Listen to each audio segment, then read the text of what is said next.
All right, I want to welcome everybody to the second run of our Transitions Home from Trauma webinar. We have three guests coming up. Our first guest today is Dr. David Berceli. He's a pioneer of trauma release exercise, and he's going to share with us his findings in terms of psychological trauma and resulting conditions, PTSD, and what we're really going to focus on today, I hope, is we're going to talk about what goes on in the body. Hi, Dr. Berceli. Hi, how are you? I'm doing great. Thanks for joining us. We really appreciate Sure. it. Good. Just if you wouldn't mind, could you give us a little background on what drew you into an interest? Like, it takes passion to deal with trauma. Trauma is a heavy duty issue, and to have someone as passionate as you are in helping us find our way out of it, could you give us some background on what drew you in? Yeah, I'll give you a brief background. Like many people, honestly, we sort of stumble into things more than we plan to do them. Okay. And I had no desire to do trauma, even no understanding of it. But I was working for a nonprofit organization many years ago, and I was living in Africa and the Middle East. And a number of the countries I was living in were countries that were torn up by war or poverty or some type of violence. And so I began to see both how the violence affected the general population and, most importantly, was how it was affecting me, which began me to do my own internal search about why does living in violence change the way I think about life or feel towards people or even my belief system, etc. Why were all of those affected? So as I experienced many of these types of difficult life situations, I also realized there's millions of people that are living in these situations. I was a lucky person. I was an American who flew over there, experienced it, but I could leave, and many of these people could not leave those situations. So a lot of that experience is what influenced me to ask questions about how would I help these people with this nonprofit organization I belong to?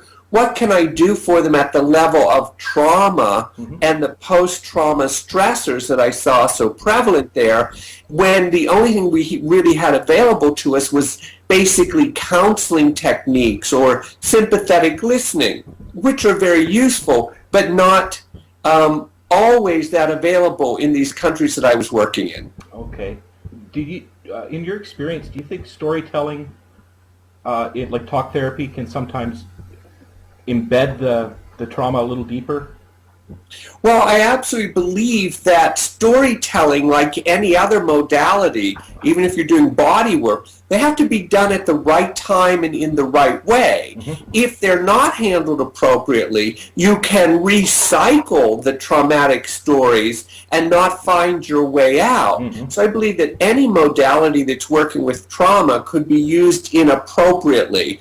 And so we've seen that happen in counseling. We've seen it happen in body work modalities as well, or even in spiritual counseling that people get when they've been traumatized, that oftentimes, if it's not done appropriately, they'll just continue to recycle through the story without the way out. Right. Do you agree then that to round it out and to have availability of a variety of different modalities, not just for individual preference or individual fit, but in terms of getting at the issues from a variety of sources, including what you're able to offer, it helps us in the longer term more effectively? Right. What I've discovered, and I've tried to observe this all over the world, every human being who's experienced difficulties in life seems to have a starting point or an access point for their recovery. Some people will do it by saying, I have to tell you this. So they need to talk about the story because that's their access route. Other people say, I don't want to talk about it. I just want to do body work. So I'm going to do yoga or Tai Chi or whatever. Other people say, well, body work isn't important and psychology isn't important. I need to talk to my spiritual director because my relationship with my God or whatever deity I believe in, that's what's important. So everybody seems to have a unique starting point for themselves, but what I've discovered over time is every person accesses all three of those dimensions as well. The belief system, the body, and the psyche, because all three of those were in fact deliberately affected in some way, some unique way, by the traumatic event. Oh, that makes wonderful sense. Yeah. Are you able to discuss trauma from those three perspectives, or would you like to discuss it from the body alone? No, I actually deliberately studied those three perspectives. So I have a degree in theology Yeah. because I wanted to understand what is a belief system and how does it work and its importance and its value to human beings and across religions as well.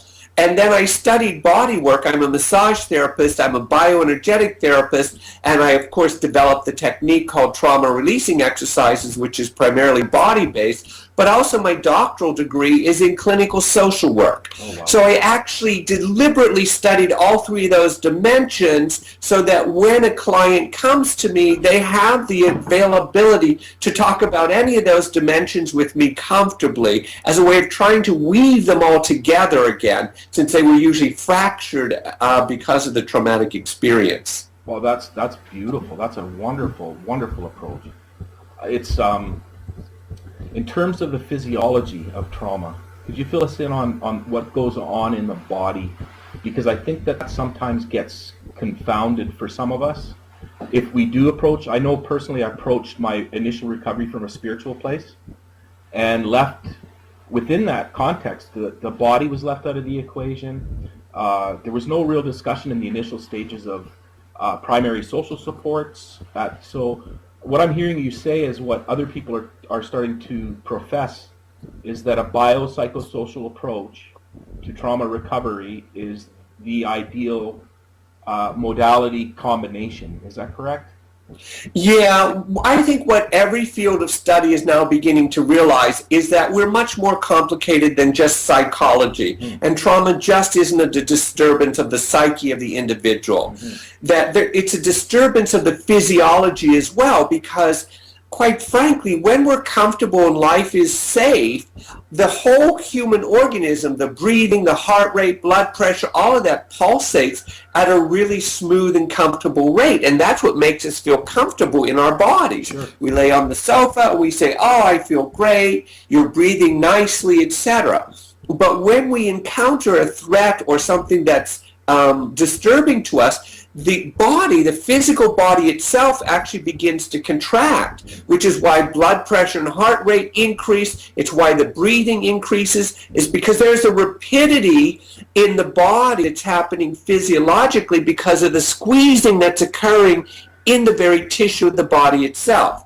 Now, post-traumatic stress disorder is beginning to show itself more and more evidence-based that the body must be directly dealt with. The physiology must be dealt with for the complete resolution of the trauma and not just the psyche.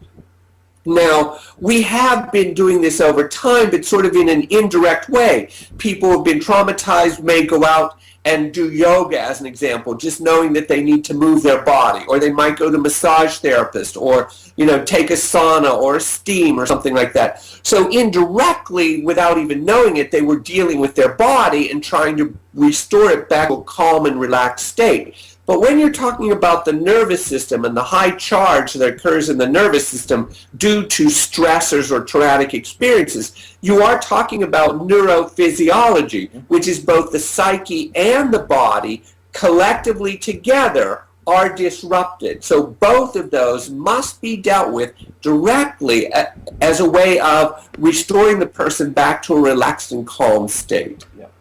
In your experience, my experience was that with the physiology activated at such a, I'm going to say, high threat, hyper aroused level, that thinking and logic were non-applicable in terms of trying to work out what I needed to work out. I'll be honest with you, I honestly felt at some point that my intellectual functioning was debilitated as a result of the trauma.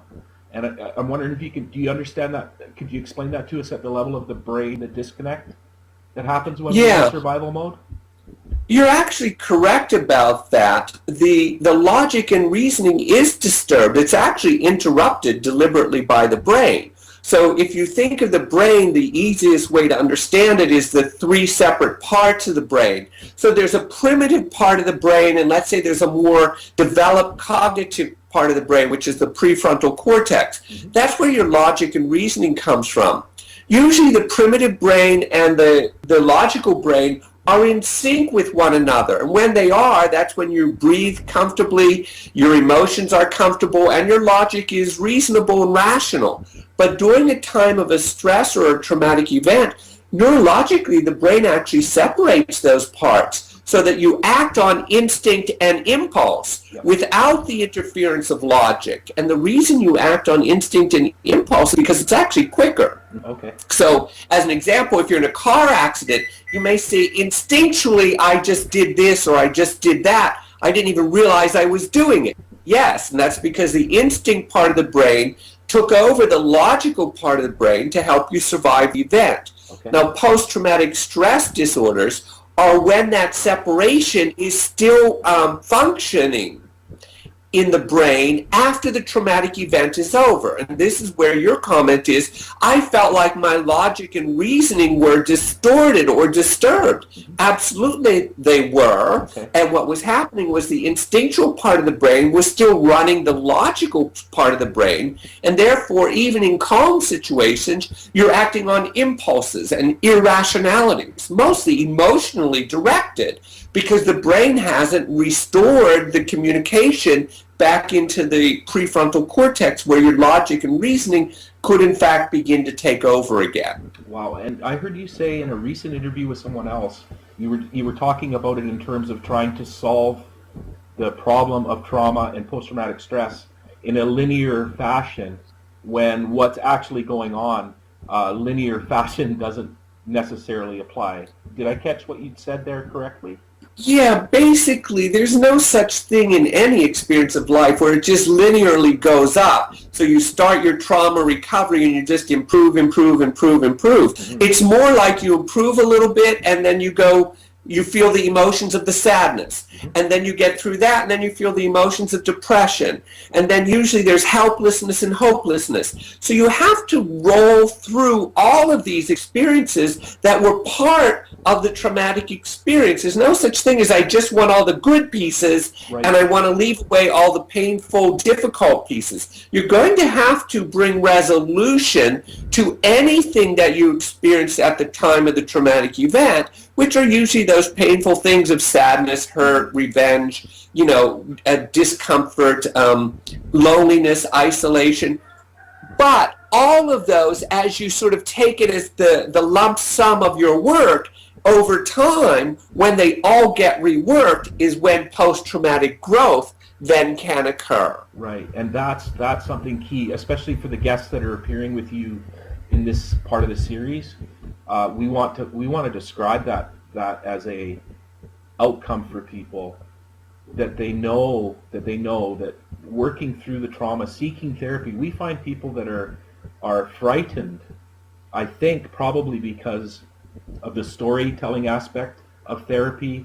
They're afraid, and I'll share from my experience there as well. We end up, mine was work caused, and you end up isolated and alone, and there's a shame that goes with that keeps us from seeking the help that we need. And we're trying to get through to people that growth really beyond imagining is possible coming out the other side of this. Would you agree with that in terms of post-traumatic growth? Yeah, think of it like this. If you were a runner and you didn't think you could run a mile, as an example, but you practiced and you practiced and you practiced, and you finally reached it and you could run a mile. Because of that, because of the pain and the suffering and the difficulty you went in trying to do it, by the time you actually reach the goal, you actually have, in fact, developed stronger resiliency. Okay. So that's a simple way of understanding it. The depth of pain and self-exploration that you have to go through in terms of your recovery process, which we normally would not agree to voluntarily. Human beings don't say, yes, I'd love to go into pain today and see what I can learn about me. Right. We don't do that. Yeah. However, trauma forces that to occur to us, even if it's the trauma of a divorce, which is very, very common in our cultures. Yep. But many times you will hear that if people successfully go through that process of seeking why did the divorce happen or why did I get it and how do I grow from it, etc. On the other side, they will say to you, I am a much better human being because of what I went through. That's not agreeing that I would love to go through it again, but they're saying since I did have to go through it, I did come out on the other side more resilient, and I have some qualities or characters of myself that are stronger than I've ever had that I didn't even know I could obtain, as an example. So post-traumatic growth is actually very real. There's a lot of research to substantiate that most people, over 50%, who go through traumatic experiences return either back to normal or slightly better than they were before the traumatic event. And what we're finding too is initial approach. I want to come at this just for an example from public safety professions, police officers, firefighters, first responders. The approach that is going to have best practice attached to it and promote the best outcome towards post-traumatic growth. Do you have any kind of framework that we could share with people to say, this would be the kind of best circumstance? I'll give you an example. I was traumatized. I witnessed a suicide by rifle as a first responder, and that event happened in 1989. I tried to deal with it with myself right up until 1994, when my mind and body just couldn't do it anymore, and that's when I started to really fracture in the psyche. I wonder what could have been done differently in terms of direct intervention initially, perhaps. To create a best outcome circumstance. Right. There's a couple of things, and they're beginning to happen just slowly. Policemen, firemen, EMTs, all that crowd, even soldiers, they all hated using the word trauma, like they were traumatized, because it had a negative stigma to it, as though they weren't strong people. Mm-hmm. And what we're beginning to recognize is that as policemen, firemen, and all that crowd, your profession is traumatizing. So if you took the negative stigma out of it and you said, okay, I witnessed a suicide today, if every policeman in the police department would say, okay, right now that requires you to take a little bit of time and let's figure out your way of dealing with it. So we're going to get you to go get a massage, we're going to have you talk to somebody about it, and you're going to take 2 or 3 days off. But we're deliberately going to approach this as, how do we get you healthy? Right on. So the minute you recognize that trauma has occurred, the immediate response is, okay, let's put together a plan to make you healthy. Now, for each policeman and fireman, that may be a slightly different plan and a different time frame. And here is the problem, however. They don't want to do that because they can't afford to take a policeman or a fireman off of their job every time they get some type of traumatic experience. But I do believe they can put in place a program that allows people to acknowledge, yes, today I experienced trauma, so I'm going to have to do a couple of things different than I normally did all week long where it wasn't very traumatic for me. But if we simply made it conscious and then made an effort in that direction, even a buddy system in the military is in place where you sit and you talk and the two guys hold each other and cry when they see, one of their colleagues being shot or killed. So it's sort of like give acknowledgement to it and actually immediately say, let's put into place a recovery process for you. Oh, that's wonderful. I think it's easy enough to do, but we're still not doing it. Right, and I think it's a cultural thing. It's going to take time, like you say. It's a slow, gradual. That leads me right directly then, if you don't mind, to trauma release exercise, because my experience with it was I was locked in the memory of the trauma. The body was constantly responding to it. I was self-medicating to try to control the emotional upheaval related to that. I found a massage therapist that you'd certified for trauma release exercise in Vancouver, and I swear with one treatment, I was suicidal at that point, and I swear with one treatment that trauma released itself in such a way that I could think and literally, without physiological response, tell my story to that person without any trouble whatsoever. So if you can combine sort of the physiological body, I know we kind of roll in on ourselves, what's going on in the body and how trauma release exercise helps to release that. Mm-hmm. Well, let me explain just quickly. The trauma releasing exercises were the result of me watching people in war and in violence. And after a traumatic episode, people would begin to shake or tremor. What we usually consider, my nerves are disturbed, I'm nervous, my hands are shaking, my legs are shaking, etc. But I began to observe that shaking pattern, and I discovered it was very specific when the body shook, how it shook, and ultimately, why did it shake? And the shaking response after a traumatic event is the nervous system trying to downregulate itself. So the traumatic event upregulated the nervous system, the sympathetic nervous system, got the person excited and charged and survived the event. But after the event is over, the same nervous system knows how to kick in its downregulating system, which is it begins to shake its own body. Literally, physically, it's shaking the muscles as a way of releasing them. The same thing you do in a vibrating chair at an airport. You sit in a vibrating chair, it shakes the body and produces relaxation at a certain frequency, relaxes muscle tissue. That's been well researched. What I discovered is that the body can and does do it by themselves.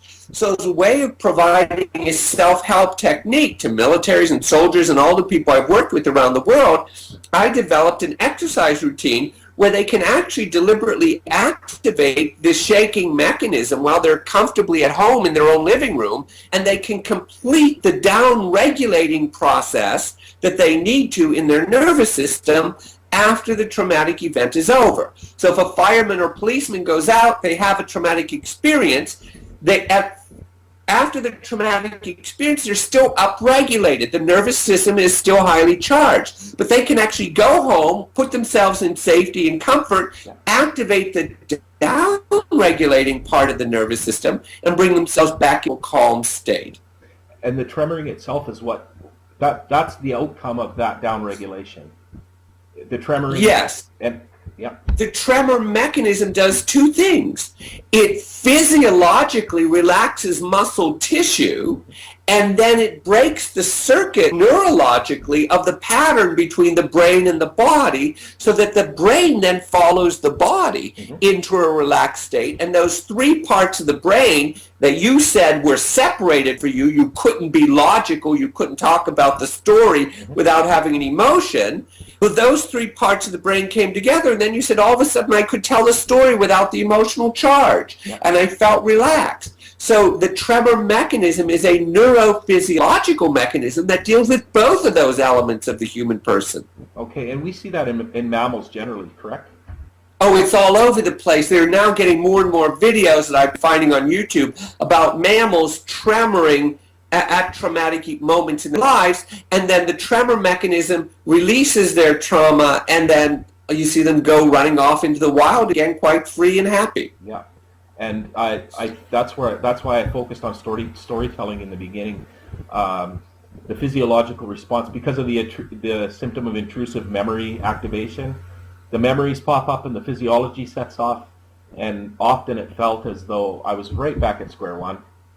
And to have the exercises, I see them as well as something that a firefighter, police officer, paramedic could put into their life, almost like a prescribed pill at the end of each day to even release the stress of the day.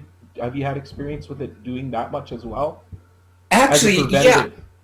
I just came back from Poland, and we worked with 150 firefighters there from all over the country.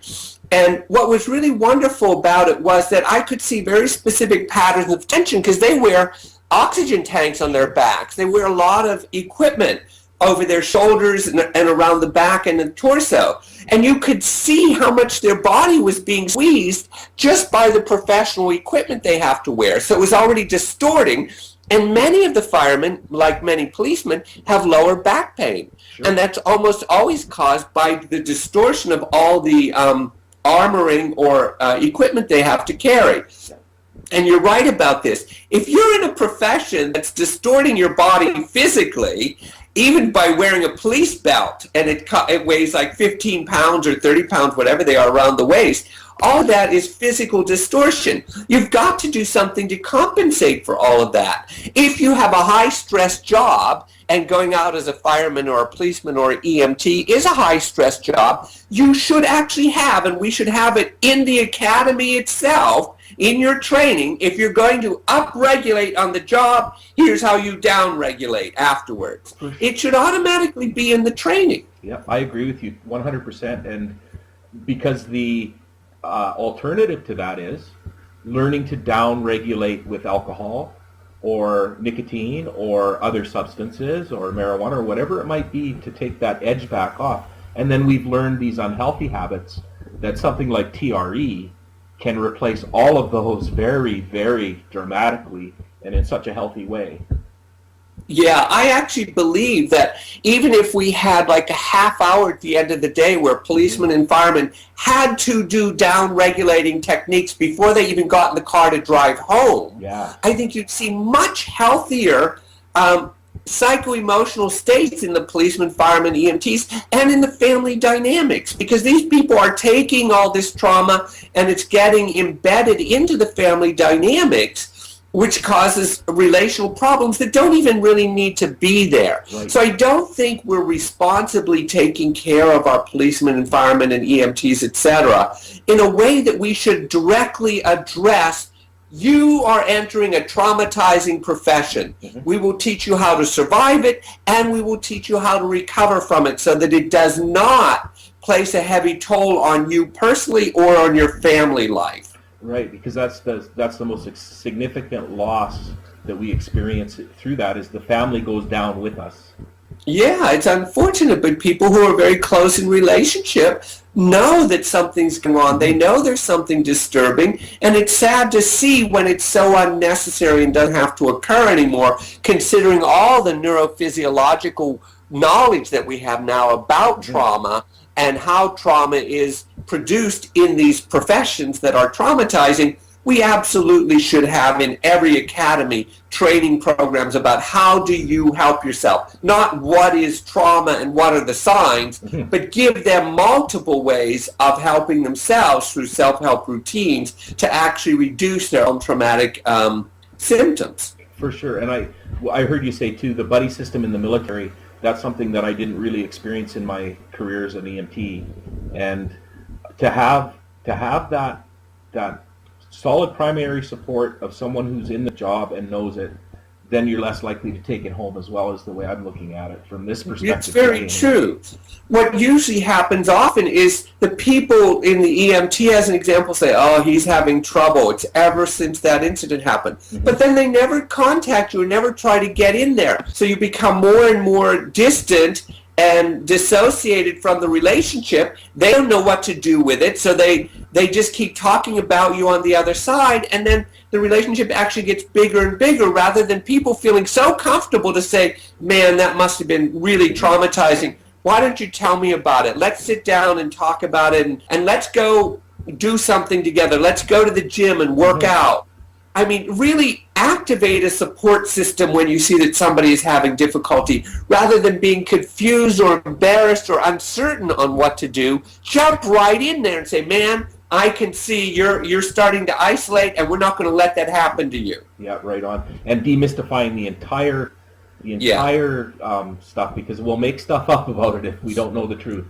Right, exactly. So in terms of the body, like the contraction, the rolling in on ourselves that happens when, and we can cover it up for a very long time, but I remember feeling almost in fetal position at some points during my attempts at recovery. That is a physiological, normal response to a traumatic event, correct? Right. When the human body is in threat, the muscles mostly that are in the front of the body, which are the flexor muscles, contract very tightly to start to roll you into a ball. So if somebody's going to punch you or kick you or whatever, automatically you pull forward. Nobody extends upwards like that. Extension of the human body is safety and freedom and stretching. See, so that when it's in danger, it rolls itself forward so all the front muscles contract. But that's what causes your breathing to become very shallow. That's what elevates the heart rate and blood pressure. That's what causes gastrointestinal problems, over contraction of the front of the trunk of the body. So that recovery requires the opposite, where you actually start extending the structure and pulling it apart in the sense of stretching it out, and then the diaphragm releases, breathing becomes much deeper and easier, and all of a sudden the person feels, oh, I'm much more relaxed. That's why things like massage or some type of taking a steam or a sauna, which actually relaxes the tissues that are over-contracted, is very simple and very useful. It actually allows the body to stretch itself back out into its normal state again. Okay, and with TRE, what I remember feeling, and I'll just describe it as best I can, the series of exercise seemed to weaken the muscles. I felt my legs all of a sudden start to tremor, and they were like jelly. And the exercises, they're not physically taxing. I was very surprised by that. I remember being like, "What's going on?" Because it literally did. Is it weakening the muscles somewhat? It's actually what I would call, it's fatiguing and stretching. Okay. Those are the two things that we have to do. Think of the muscles being tightly contracted, so it means they're really strong, so we have to fatigue them a little bit, and then we have to pull the tissue out a little bit. And just by that little process, the shaking mechanism can activate very easily, whereas if the muscle's too tight and contracted, it can't activate. Okay. But the reason it felt like you were weakening was because you were so stuck in this tight muscle tissue that even the gentlest of exercise that started to stretch it a little bit felt to you like, oh my God, I'm so weak and I'm so fatigued. No, you were just used to walking with muscles that were so tight. Okay. They were as tight as bricks. Okay. So we just stretch them a little bit, and your sensation is they're fatigued. They really weren't. You just weren't feeling them as tightly constricted as you had been feeling them for years. Okay. It did remind me somewhat of going to the gym and doing some pec work or something and overtaxing the muscles, and even walking away from the bench, you start to tremor. Yeah, exactly. It's the same thing, because when you tremor in the gym, if you're pumping iron or something like that, your arms will begin to shake when the weight is too strong. It's the same thing. It's a physiological indicator saying that's too stressful for me, and so the body begins to tremor itself as a way of starting to reduce the stress immediately. Well, it's no different than the post-trauma reaction, where you've contracted so tight during the trauma that if you activate the tremor mechanism, the body begins to shake itself so it can release the over-contracted state of the muscle. Oh, wow. That's so nice to hear. There's so much focus on PTSD because it's included in the DSM. It's classified as a mental health disorder. And I can see that those qualities come into play if your prefrontal cortex isn't communicating well with your limbic system. Of course, there's going to be issues and behavioral issues and all the rest of it based on impulse control and all of that. But it was the discovery for me with your work and being introduced to this at the physiological level that really I see that approach as being more destigmatizing, opening people up to more adventure in treatment, all the rest of it. And that's the beauty I see in TRE and infiltrating at the training level, because I don't know an EMT that couldn't benefit from the exercises to begin with in terms of getting to know their body, because it does train us to listen to our body. Yeah, one of the things I'm developing right now is a presentation on what we call resiliency. And what I'm discovering is that in all these professions of EMTs, policemen, military, they're confusing what is strong and endurance for resiliency. So they're actually building the bodies to be tighter and stronger and more powerful. But resiliency requires the ability to let that go and to relax, or else you can't fall asleep at night, as an example. Okay, yeah. So they're building people to be stronger, confusing strength with resiliency. and that's not necessarily true. So I'm trying to help people understand resiliency is the ability to be strong when you need to, and then the ability to let go and be relaxed and flexible and soft, or else you can't fall asleep at night. Right. Your muscle tissue has to relax or you don't fall asleep. Yeah. The same thing with the brain. I want resiliency in the brain to figure out how to survive the experience, the traumatic event, but I also want the brain to be able to let go of the story, let itself to be relaxed and daydream, and then it can fall asleep also. Right. So we're looking at reframing what is resiliency, and mostly what we've done is we kept saying develop yourself stronger and stronger and stronger, and you'll be more resilient. No, you'll simply be more strong. Right. That doesn't necessarily mean you'll be more resilient. Right. And the fact that we don't, we tend to, ambulance calls, for instance, you have a trauma on the job and you haven't resolved that one and you've never even really looked at it probably, but you can function, so it doesn't seem to impact you. Then the next one builds and the next one and the next one until you run out of control.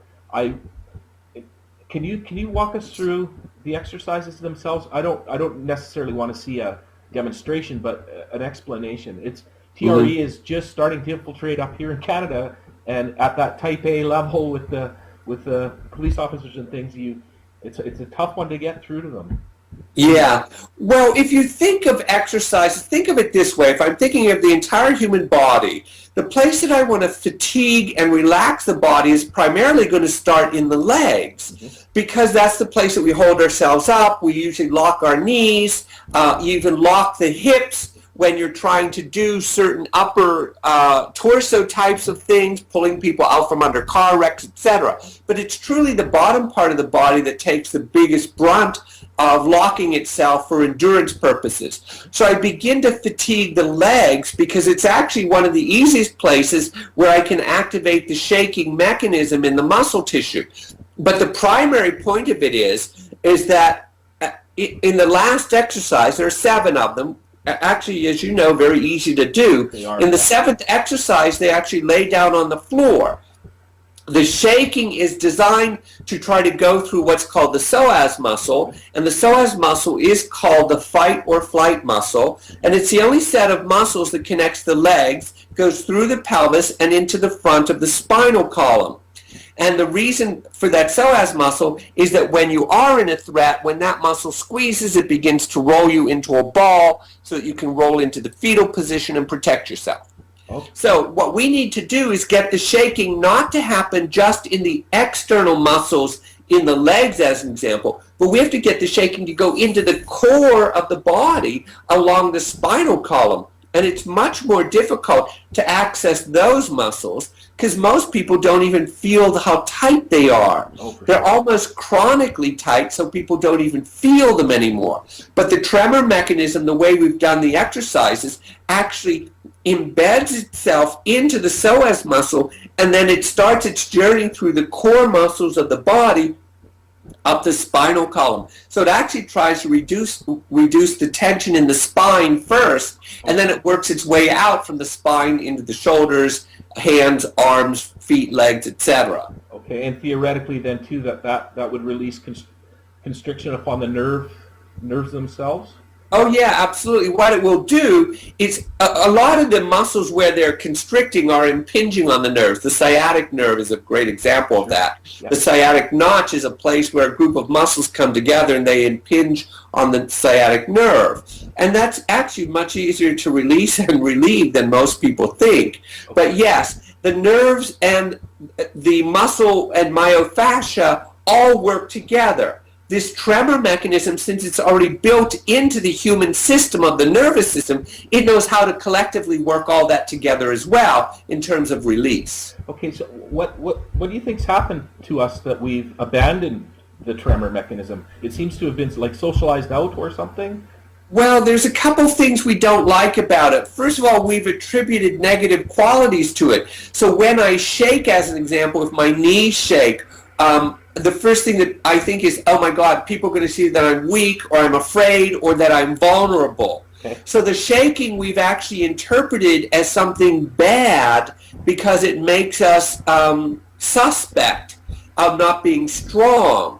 If we had really seen the shaking mechanism as, oh, thank God my shaking mechanism kicked in and I'm releasing the tension, and we saw that as healthy, we would reframe it and we would shake naturally. But since we determine or define it as having negative qualities, we actually have learned how to constrict it. So here's a good example. Men in general do not cry. Right. And if we're about to cry, we have learned how to constrict our throat, to hold our jaw tight, to squeeze our diaphragm and our chest cavity to make sure we don't cry. Okay. Now, crying is a natural organic pulsation of the human organism, and if the organism activates that pulsation, it needs to cry for a reason. Sure. And the reason it needs to cry is because it's getting over-contracted. It's too tight, meaning the diaphragm and chest are too tight. The emotion is strong. You cry at the sadness of losing another fireman or policeman on the job, something like that, and it's natural to cry. But boy, when you watch all those ceremonies, every policeman, every fireman is desperately trying to hold back crying.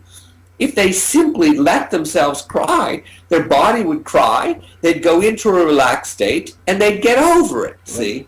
But we have determined all of those impulses, those natural impulses of the human body are wrong. We have to control our bodies, so we control crying and we control shaking. They're both considered negative for men. We don't do them. Exactly.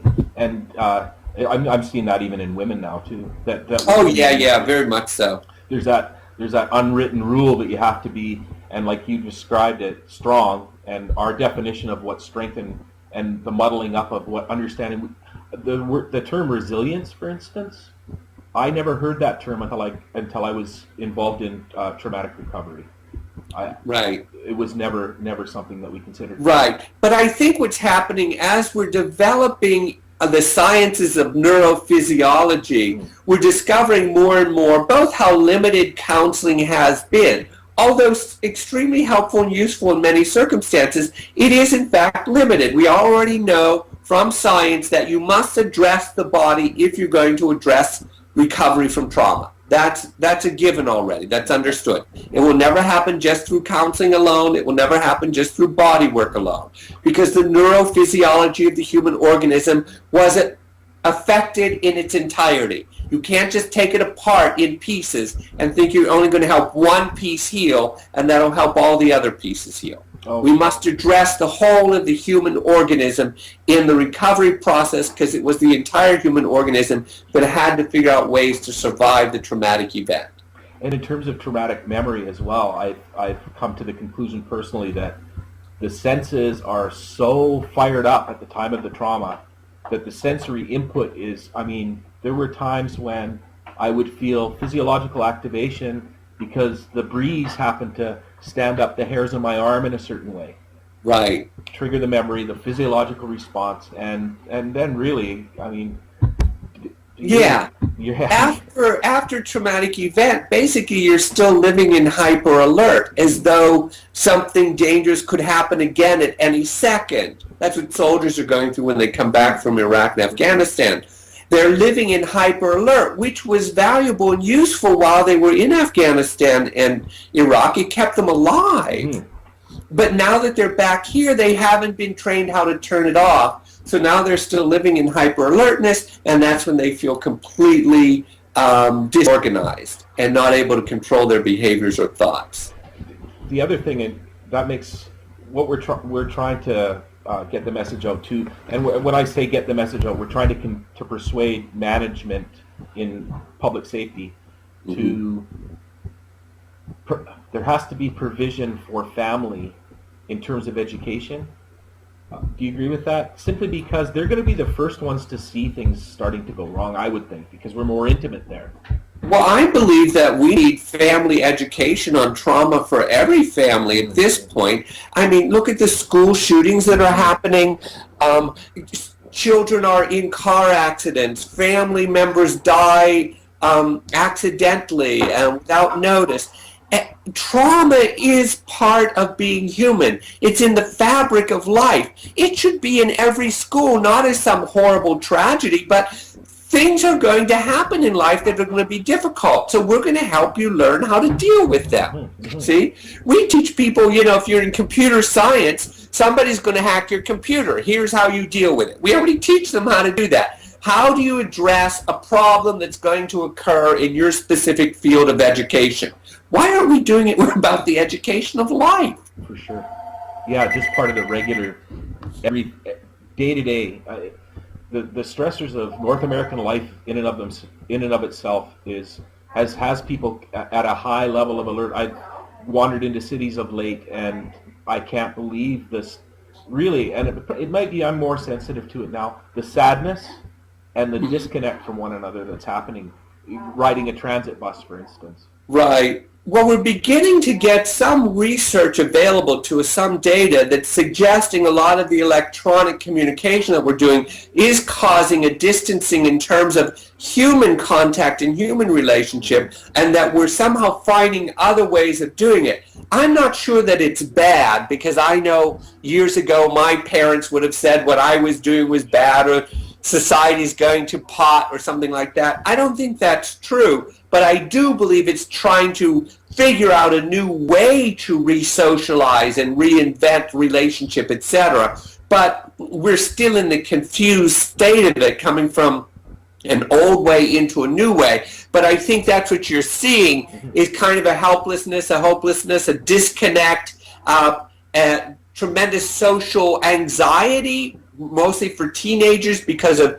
websites and Facebooks and all these other things where they're constantly being criticized or critiqued about their behavior and all that sort of stuff. It's causing tremendous anxiety among teenagers now. Mm-hmm. So we need to address that. Okay, that's the reality. Not to say that it's bad. Right. That's your reality. How do we help you downregulate from these experiences so that they can be healthy within the social evolution and development of our societies? Oh, yeah. The trauma release exercise in concert, this is just a thought. Trauma release exercise in concert with mindfulness-based stress reduction education. Mm-hmm. It's starting to open up. We're a little afraid of Buddhism, and we're a little afraid of religious experience, at a secular level anyway. But I'm finding it starting to infiltrate, for instance, locally, even in a rural little place, mindfulness-based education in therapy. And, it seems to me that the therapist that I'm working with right now is a talk therapist, cognitive behavioral therapy, to have the toolkit that included, I'm going to coach you by teaching you trauma release exercise, mm-hmm. and I would like to coach you on a few mindfulness practices. Mm-hmm. I find that more effective. Well, I think it's more holistic, and that's what research is now demonstrating, that we must have a more holistic understanding of trauma and the recovery process and the development of resiliency. It is no longer helpful just to think that you're going to do one part of the human person or another. Now, a person could say, look, I'm trained in cognitive behavioral therapy, but I know you have to go out and get body work as well. So consider this, or consider some type or method of body work. It could be Tai Chi or yoga or whatever works for each individual. But it's no longer, yes, you're going to heal completely just from cognitive behavioral therapy, or just from body work, or just from spiritual direction. You will heal if you address your belief systems, how they might have been distorted or damaged or fractured by seeing somebody commit suicide, as an example, what happened in your body, the neurophysiology of your structure, and what happened in your psycho-emotional state. All of those must be addressed, and we're now recognizing that. So we are still even in the initial stages of putting together programs and policies that address the whole of the human person, mm-hmm. that must be addressed for recovery to occur and for resiliency to finally be developed. Beautiful. Are you involved at the policy level at all in terms of input? No, the only thing I'm doing right now is I did get a research project approved for $500,000 with the VA hospital here in Phoenix. Okay. And we are using TRE as part of their recovery process from post-traumatic stress disorder. And we're going to see if adding this piece of body work improves the end results of the recovery process. Oh, that's wonderful. How long will that study run? It's a 2-year research Oh, project, and it really just began. So we're still in the process of putting soldiers through it, the veterans through it, and gathering the data. Then we'll analyze the data and eventually publish it. oh, that's wonderful. Yeah. That is such good news. Yeah, it's very good news, Oh, actually. It that was is so tough in wonderful. coming, but we finally did it. Oh, excellent. Oh, that is so good because I think from there, I know the findings are going to be supportive. There's Yeah, so, I'm pretty sure of that too. So yeah, from there, what will happen is the government will say, well, great, if the findings were positive, let's do a more extensive study and let's do it in 4 or 5 different places. So hopefully it's the beginning of it starting to move into acceptance. oh, that is such wonderful news. It's such, oh, Yeah. that's beautiful. Can you fill us in on your recent book? Yeah, my most recent book, let me see here. It's Okay. called Shake It Off Naturally, Yeah. because I'm trying to help people recognize not trauma releasing exercises, which is what I call the technique, but that inside every human body, anatomically and neurologically, we are designed to shake. And we're designed to shake for a very positive reason.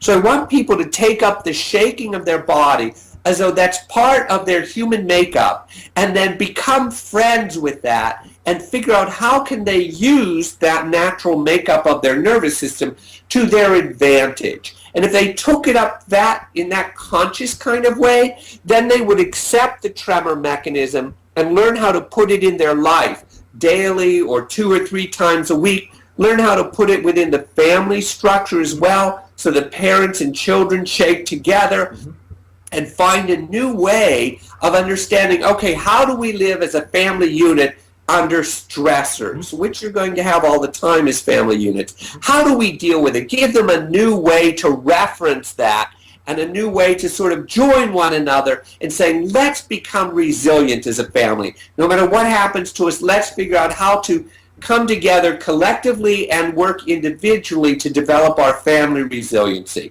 or our unit resiliency in the military, or the resiliency of a certain fire department, as an example, or the police department. Let's work together to become resilient, and TRE affords them that possibility. Oh, and it sounds like the book is written in such a way that it's going to give a real holistic picture for people to bite into. Right. What's exciting about the book, for those of you who are into ebooks and electronics, I deliberately made this book with over 100 different links, so that if you buy the ebook, you can just click right on it. It'll lead you right to the link of somebody's video, somebody giving a testimony about how it helped their lower back pain, or somebody showing you how the tremors move through their body, and other references on how body work has helped them and TRE has assisted them in their recovery process. So it's got over 100 links to it. So in that sense, it's not only informational, but it's experiential. It's inviting you into other people's experiences all over the world, actually, of how they use this technique to help themselves develop their resiliency. So in that sense, the ebook is actually really playful and very, very informative. The paperback is too, for people who like to, highlight or underline and that sort of stuff. But the book is actually my newest explanation and exploration of what is the tremor mechanism and how can we take it up in a positive way as humans. Oh, that's awesome. And it's the links are going to provide, like you say, some firsthand stories of people who've experienced it, and I think that's going to that'll do nothing but demonstrate the value and the normalization of trauma. I mean, it's part of our existence. It's who we are. It's what we live, and there's no avoiding it. The Buddha himself said all life is suffering or dissatisfaction at the very least, and to be able to normalize what's going on for us. Thank you so much. 10 years when I was diagnosed, I was literally told, you're done, mister. There's no getting out of this. And I struggled for 10 years before that. So thank you so very much. It's quite the blessing to hear that's coming to it's bearing such fruit. And I'm just so pleased. Thank you. Yeah, you're very welcome. I do have a very positive sense of the direction of our human species and our awareness, which is a lot of it coming from the research of neurophysiology, which we didn't have the machines to do long time ago. Right. We do now have, and as a result of that, we're understanding more, and we are beginning to normalize trauma. And one of the other things that was really good is we're taking post-traumatic stress and we're taking the word disorder out of it. So that's simply post-traumatic stress, because in some ways it's not a disorder, it's just a reordering of the neurophysiology as a result of the experience. And so therefore the symptoms are simply indicators that show us, oh, okay, you've been through a trauma, so now let's help you go through it and come back to a place of recovery, and like we've always talked about, resiliency, where you actually are stronger in some ways as a result of that experience. The education of going through it in like in a natural way, with the tremoring Right. happening, and it just happens. You come out the other side, and like one of Dr. Levine's books, when he speaks of the antelope that goes right back to the water and drinks, you mentioned it earlier. Right, exactly. To be human, when you get caught in spirituality and religious, education, there's a real disconnect too between accepting ourselves biologically and understanding that we are an animal species, and approaching Right. ourselves like that isn't as frightening as we make it out to Right. be. Sort of, this will be my last word, I think, to close, is that we are genetically encoded to know that we will experience, endure, survive, and grow because of traumatic experiences. We're genetically encoded already to know that, Okay. and it's because of that genetic encoding that our species has not gone extinct. Yep. We actually have experienced, endured, survived, and learned from traumatic experiences ever since Neanderthal days. And because we have learned from these, we have evolved as a species, and we have a pretty good shot of continuing to evolve as a species because of our genetic encoding. So we should stop trying to think, I'm going to not be traumatized, or I'm going to hide from trauma. It's going to find us. In one form or another, it's going to find its way into our lives. We should take it up and say, okay, here it is. I'm genetically encoded to know how to get through it, so let me start using my genetic encoding. Yeah, let me just wander through and be okay. Exactly. Super. Thank you so much for your time today. Thank you so much. I very much appreciate it, and we'll be in touch. I'll close it off here, and I'll make sure that when I get a web page set up for your spot on the webinar, I'll share it with you, and you can critique and And offer your I'll thoughts.